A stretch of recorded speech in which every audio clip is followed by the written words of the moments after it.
చిత్రహింసలు పెట్టి చంపేశారు, నిరాయుధులుగా అరెస్ట్ చేసి హతమార్చారు. హిడ్మా శంకర్వి ముమ్మాటికి బూటకపు ఎన్కౌంటర్లే అంటూ చూస్తా ఉన్నాం. సో 100% హిడ్మాను దొరకబట్టి చిత్రహింసలు పెట్టి చంపిండ్రు అనేది బలమైనటువంటి వాదన బలంగా వినిపిస్తూ ఉంది. సో అది కూడా చాలా స్పష్టంగా తెలుస్తూ ఉంది. హిడ్మా ఎన్కౌంటర్ అవుతుందో అది ఖచ్చితంగా కేంద్ర ప్రభుత్వానికి పెద్ద దెబ్బగా కనబడతా ఉంది. సో ఇప్పుడు హిడ్మాన్ ఎన్కౌంటర్ చేసిన తర్వాత ఏం జరుగుతూ ఉంది? ఛత్తీస్గఢ్లో ఉన్నటువంటి ఖనిజ నిక్షేపాలన్నిటి కూడా ఈరోజు కార్పొరేట్ వ్యవస్థలన్నిటి కూడా కట్టబెడుతున్న విషయం గమనిస్తూ ఉన్నాం. హిడ్మా చనిపోయిన 24 గంటల తర్వాత అక్కడ మైనింగ్ స్టార్ట్ అయిపోయింది. పెద్ద ఎత్తున వైరల్ అవుతా ఉన్న వీడియోలు అదందరూ కూడా గమనిస్తూ ఉన్నాం కదా. సో కేంద్ర ప్రభుత్వ విధానం ఏంది? మావోయిజం నిర్మూలించడం కాదు. ఇక్కడ వీళ్ళని నిర్మూలిస్తే అక్కడ ఖనిజ నిక్షేపాలు అవుతున్నాయి, వాటిని దోచుకోవచ్చు అనేటువంటి ఒక భారీ కుట్రతోటే ఈరోజు నక్సలిజాన్ని అంతమొందించింది అనేది చాలా స్పష్టంగా మనకైతే అర్థమవుతా ఉంది. అంటే దోపిడీని ఏ విధంగా బాజాప్తా ఏ విధంగా ఇస్తున్నారో అర్థం చేసుకోవాలి. ఈ అటు అమిత్ షా కానీ మోడీ కానీ ఎవరి మెప్పు కోసం చేస్తున్నారంటే వాళ్ళ డబ్బుల కోసం. వచ్చే ఎన్నికల్లో మళ్ళీ 1 లక్ష కోట్ల రూపాయలు ఖర్చు పెట్టాలి. ఇవన్నీ కూడా గమనించాల్సిన అవసరం అయితే ఉంటుంది. సో కలప వ్యాపారి ద్రోహం వల్లనే చిక్కారు. అరెస్ట్ అయిన అటువంటి వారిలో దేవ్జీ, మల్లా, రాజిరెడ్డి లేరు.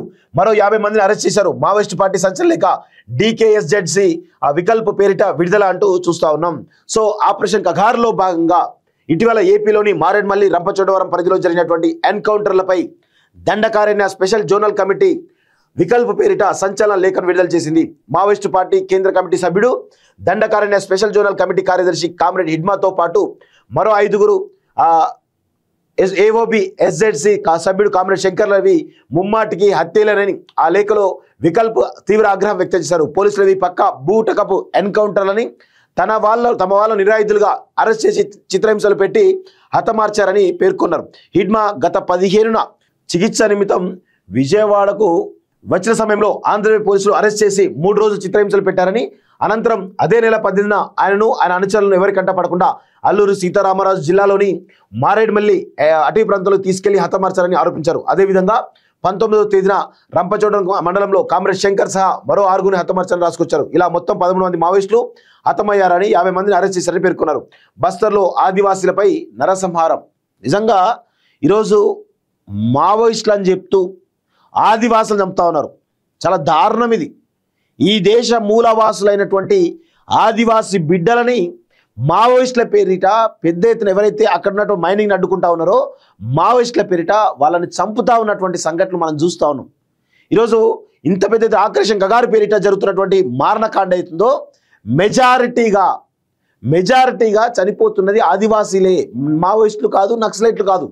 ఇది చాలా నిప్పులాంటి నిజం. ఇది ఎవరు కూడా చెప్పలేకపోతున్నారు. పోలీసులు ఏం చేస్తున్నారు? ఎవరైతే అక్కడ మైనింగ్ని అడ్డుకుంటా ఉన్నారో, ఎవరైతే పెద్దవాళ్ళు అంటే కొంత ఆదివాసీలకు సంబంధించినటువంటి నాయకత్వం లక్షణాలు ఉన్నటువంటి ఎవరైతే ఉంటారో వాళ్ళని అంతమొందించేసి వాళ్ళ నక్సలైట్ల పేరిట చంపుతా ఉన్నారు.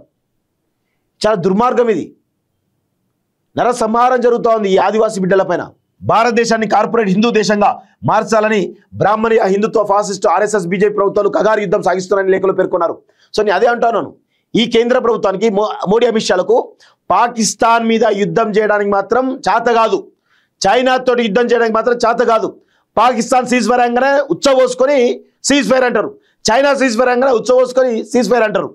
కానీ ఈ దేశంలో ఈ దేశ పీడిత తాడిత ప్రజల పక్షాన పోరాడుతున్నటువంటి మావోయిస్టులను మాత్రం సీజ్ ఫైర్ అంటే కనీసం సీజ్ ఫైర్ చేయకుండా వాళ్ళ బాధ అయింది, వాళ్ళు ఎందుకు పోరాడుతున్నారు దాన్ని చర్చలు చేద్దాం, శాంతి చర్చల సోయి లేకుండా వాళ్ళ పైన దమనకాండ ఇస్తూ మావోయిస్టుల పేరిట పెద్ద ఎత్తున ఆదివాసీ సమాజాన్ని కూడా మట్టుబెడుతున్నటువంటి సంఘటనలు ఈరోజు మనం చూస్తూ ఉన్నాం. ఇది ఎంతవరకు సమంజసం? ప్రజలు ఆలోచించాలి. ప్రజలు ఈ బీజేపీ యొక్క ఫాసిస్ట్ విధానాలను ఖచ్చితంగా ఆలోచించాల్సిన అవసరం అయితే ఉంటుంది.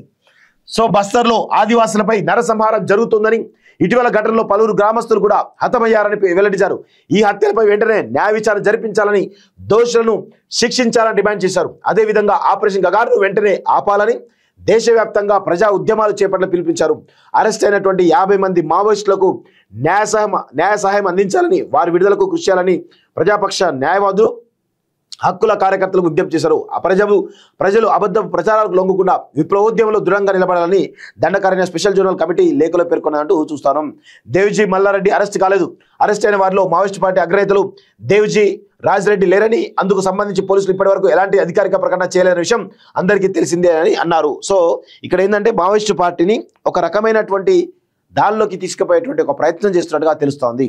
మావోయిస్టు పార్టీని ఒక దాంట్లో ఏది ఒక అబద్ధపు ప్రచారం చేసే విధంగా, కన్ఫ్యూజన్ నెలకొనే విధంగా పరిస్థితి ఉన్నట్టుగా చాలా స్పష్టంగా అర్థమవుతోంది. హిడ్మా కదలికపై ఇదివరకే సరెండర్ అయినటువంటి పార్టీ సభ్యుడు కుశాల్ పోలీసులకు సమాచారం ఇచ్చాడని లేఖలో ప్రస్తావించారు. అనంతరం విజయవాడకు చెందినటువంటి ఒక కలప వ్యాపారి, ఫర్నిచర్ వ్యాపారి, బిల్డర్ అల్లూరి సీతారామరాజు జిల్లాలో ఐటీడీఏ కాంట్రాక్టర్ ఇందులో కీలక పాత్ర పోషించారని తీవ్రమైనటువంటి ఆరోపణలు గుప్పించారు. ఇది కేంద్ర రాష్ట్ర ప్రభుత్వాల ఇంటెలిజెన్స్ ఏజెన్సీల జాయింట్ ఆపరేషన్ అని కేంద్ర హోంమంత్రి అమిత్ షా సూత్రధారి అని ఆరోపించారు. కామ్రేడ్ హిడ్మా హత్యకు మావోయిస్టు పార్టీ అగ్రనేత దేవ్జీ కారణమని మాజీ ఎమ్మెల్యే మనీష్ కుంజాం సోనీ సోడీలు చేసిన ఆరోపణలపై దండకారణ్య స్పెషల్ జోనల్ కమిటీ తీవ్రస్థాయిలో మండిపడింది. దేవ్జీ పోలీసులు ఒప్పందం చేసుకుని మావోయిస్టుల సభ్యులకు సంబంధించిన సమాచారం ఇచ్చారని పూర్తిగా అబద్ధమని, పోరాట వీరుడిపై ఇలాంటి నిందలు వేస్తున్నారని ఆగ్రహం వ్యక్తం చేశారు. అంటే ఒక సంక్షోభంలో నెట్టడానికి, మావోయిస్టు పార్టీని ఒక రకమైనటువంటి సంక్షోభంలోకి నెట్టడానికి ఈ ప్రయత్నం చేస్తున్నట్టుగా చాలా స్పష్టంగా అర్థమవుతోంది. 100% ఇదే వాస్తవం.